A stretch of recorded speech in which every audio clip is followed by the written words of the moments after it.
What exactly is fear? And how do we conquer fear? Some people, define fear in its acronymic form. FEAR means to them means fantasized expectation appearing real. What they are trying to tell us is that fear is not really real. It's not something that is real. That fear is something that we think of. We think of it. It's not really there, but we think of it. As we start thinking of it, we fantasize it, and eventually it becomes real. So people see fear as such. That is to say that fear is not a real thing. It is just what people think about it that makes it fear. People believe that fear is what the average human being makes of it. That there is really nothing like fear. So it depends on what you make out of it. It is what you make out of it that makes it fear. It's not like there is something significantly called fear. It is just what the average human being makes out of it.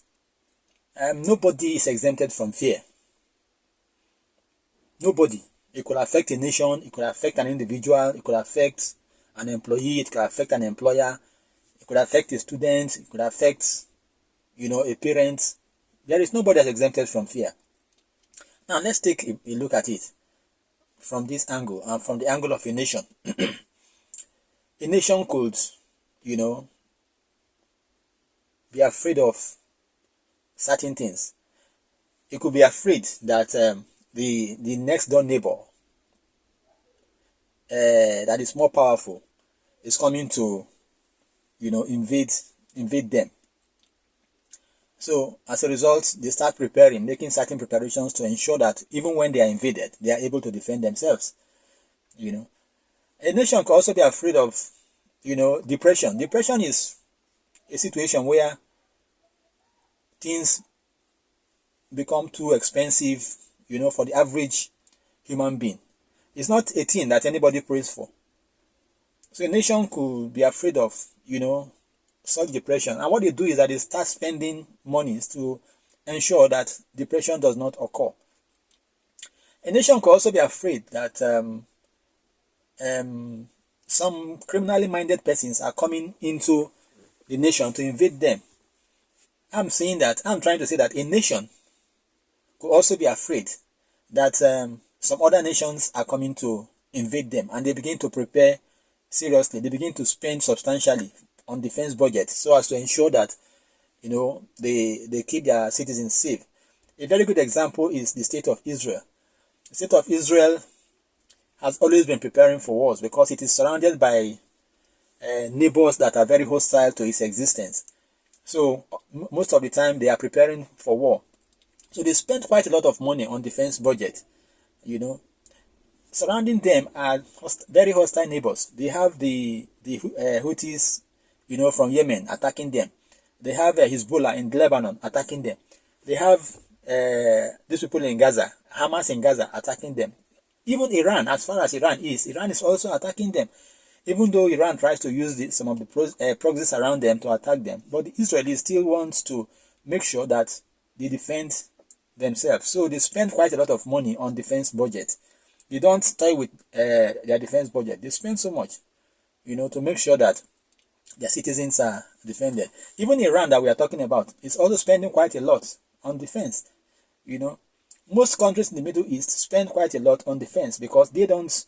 The region is a very volatile one, and people are very, always trying to get prepared because any day anybody could, attack them, and they are preparing very well to make sure that they are able to defend themselves. Then politicians too have their own fears. They fear that they may lose elections, so they prepare. They keep preparing very, very well. They go from house to house to campaign, to meet the people, to discuss with them, to see how they can, make the people benefit from the dividends of democracy, to see how they can, satisfy the people that voted for them. If they are to remain in power, they have to satisfy those people that voted for them. So they make sure that those people are satisfied. Although in many African countries, many underdeveloped African countries, these are not usually the case. You know, in African countries, the politicians don't bother. In fact, they don't have fear of the people. You understand? Because they rig their way into office. They don't, most of them, let me put it that way, most of them rig their way into office. So they don't bother whether they satisfy the people or not. The fact remains that if you have the belief at the back of your mind that you can rig your way into office, then there is no point, you know, doing things that will satisfy the people. You just do things the way you like, and at the end of the day, you are sure of getting back into office. That is why we have so much problem in most African countries today. You know, we have wars everywhere. We have strife everywhere in African countries because the people are not satisfied and their leaders are not doing things that would, you know, satisfy the people. So at the end of the day, what you see is, you know, strife and, you know, wars and what have you. Then parents too have their own fear. You know, they fear that their children may fall ill. So they do everything to ensure that their children are, you know, very well medically inspected and they are fit, you know.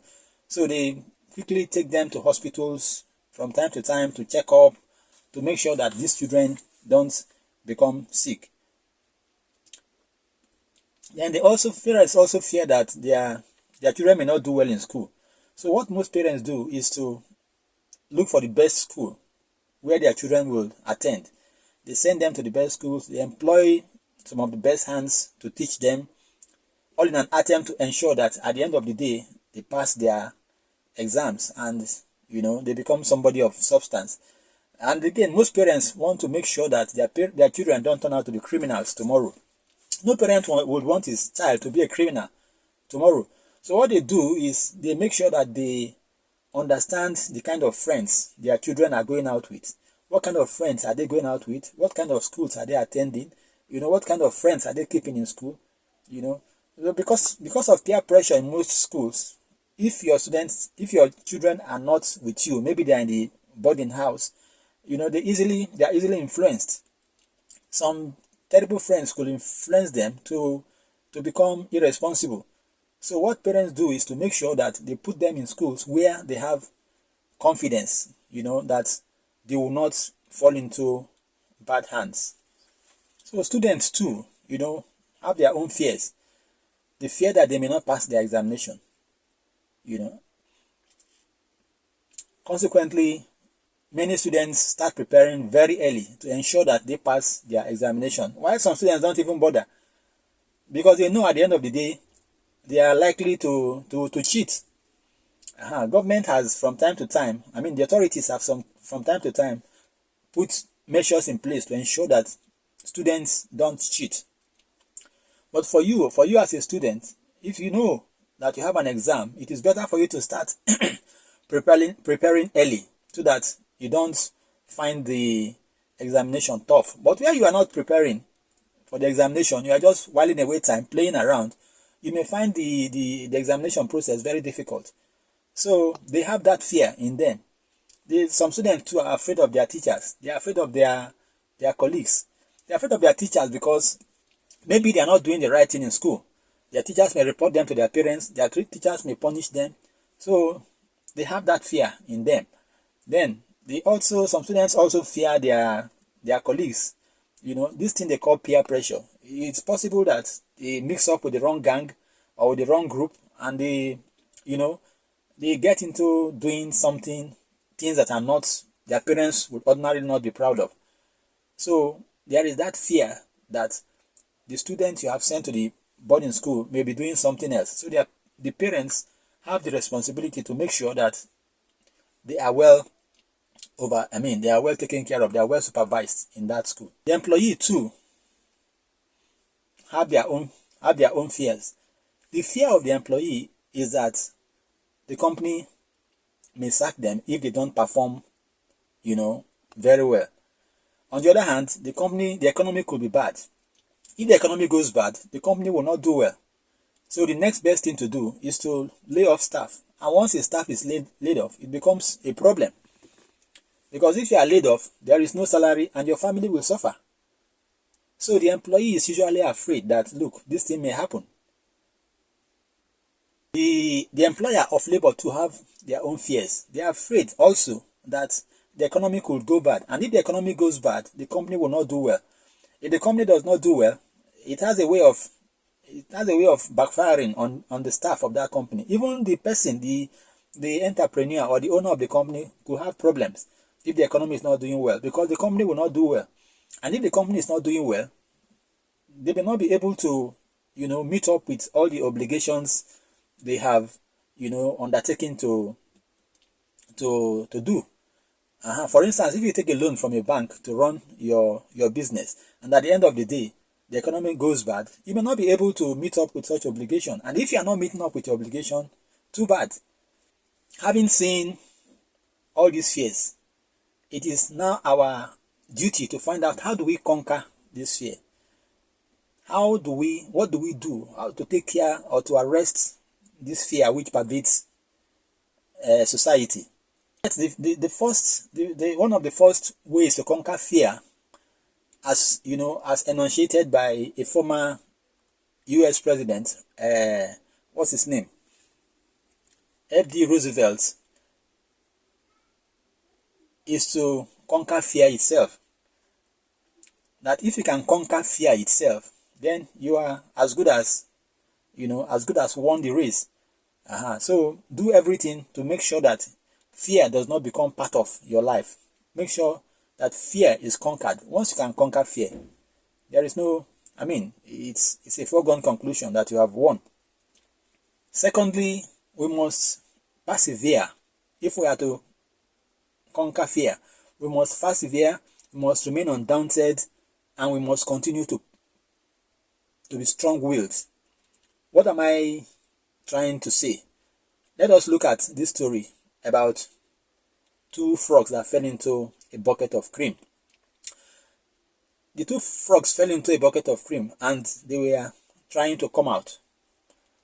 But because of the slippery nature of the body of that bucket, they could not easily come out. They tried and tried and tried. They could not come out. Now, one of the two frogs decided to abandon the struggle. But the other one continued to struggle, continued to try. He continued to persevere. While he was trying, he discovered that something, cropped up under him, under its legs. So he looked down and discovered that he has kicked out a solid item in the cream. So he placed the leg on that solid item and then was able to jump off and then went home. But the other frog, just was left there because he has abandoned the struggle and eventually gave up the ghost. And another way we can conquer fear is to have a very strong belief in God. God is the creator of we human beings. We believe that he created everything, So you must have a strong belief in him. Let me buttress this with a story about the late, what's his name? Robert Ingersoll of blessed memory. Ingersoll was an atheist. An atheist is somebody who doesn't believe that there is a God, that God exists. That was the belief he held on to.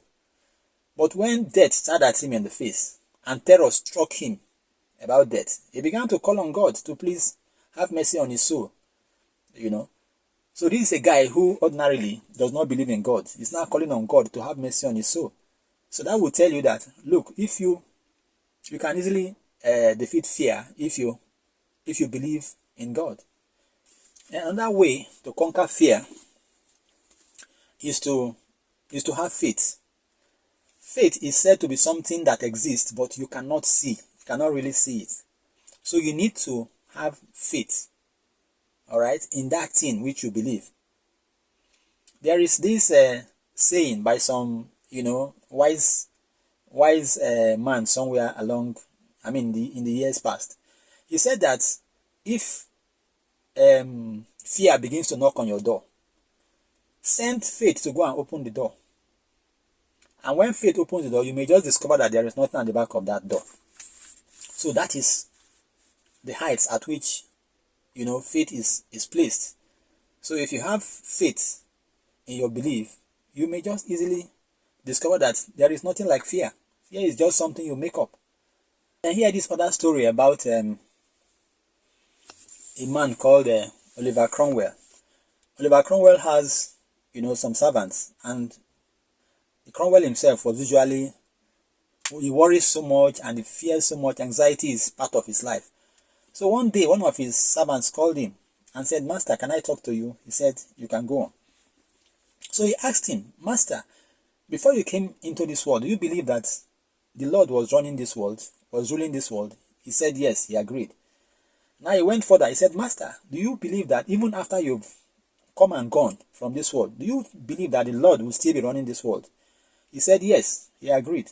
Then the servant told him, "In that case, why don't you allow the Lord to take care of your current situation? Let the Lord run your life for now and stop this anxiety and worry, which is part of your life." The master discovered that what he said was the truth, and that was great faith. The servant is somebody who knew. He's a very pious man. He's a very, somebody who knew God and was trying to preach, the belief, his faith in God to him. Then if you also want to conquer worry, you may also not necessarily think of what happens tomorrow.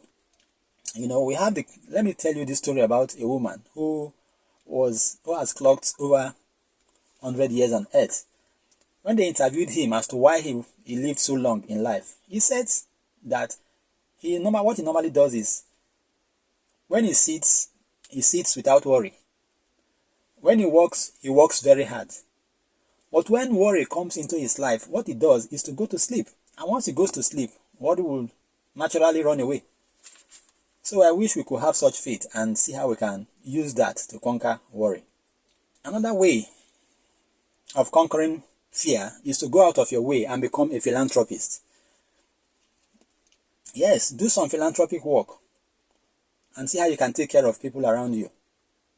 Let me tell you another story about a king who had no offspring. There were no children. So the time he was getting very old, and they advised that he needs to, start preparing somebody who will take care of his position when eventually he goes to the great beyond. So he called two of his servants who were, in that line, and began to query them. Mr. A, let me call them Mr. A and Mr. B. He said, "Mr. A, how are you going to rule if eventually you become king?" Mr. A said that, "Look, he's going to rule with an iron fist. He's going to make sure that the law is upheld. He's going to make sure that nobody messes around with him." Then they called Mr. B. How do you want to do your own? Mr. B told him that, "Look, I am going to be a servant leader. I'm going to sit with the people. I'm going to make sure I do what they want. Even though I'm going to uphold the rule of law, but I will make sure I sit with the people, we discuss from time to time, and we agree on how to move the country forward." Eventually, the king agreed to give the throne to Mr. B because of the philanthropic manner with which he wants to rule. Then have you also heard the story of J.D. Rockefeller, an American businessman who founded the Standard Oil Company of America, one of the biggest oil companies in the US and around the world. J.D. Rockefeller was a very rich man, and he got his richness by being very, very terrible with people. Along the line, he became sick. At the age of 53, he became very, very sick because of the way he was handling his affairs. But eventually, the doctors warned him to change his attitude to life. They gave him certain things which he must do so as to get well, amongst which was to, think of other people as human beings. So he agreed with his doctors, and amongst the things he did, he became a philanthropy. He was giving out all the monies he has accumulated, giving it to people, building schools, helping to build churches, helping to fund research materials on health and what have you. As he began to do that, his health began to get better, you know. At 53, he was almost dying. But because of the philanthropic work he got involved with, this man was able to live up to the ripe age of 98. So that is, that about how we can, conquer fear. Look at all these processes and see what we can do to conquer fear. Because I know fear is a general thing for every human being. There is nobody who cannot, fall into the trap of fear. But if you look at all these processes, you may be able to do one or two that will enable you conquer fear. Thank you so much for listening.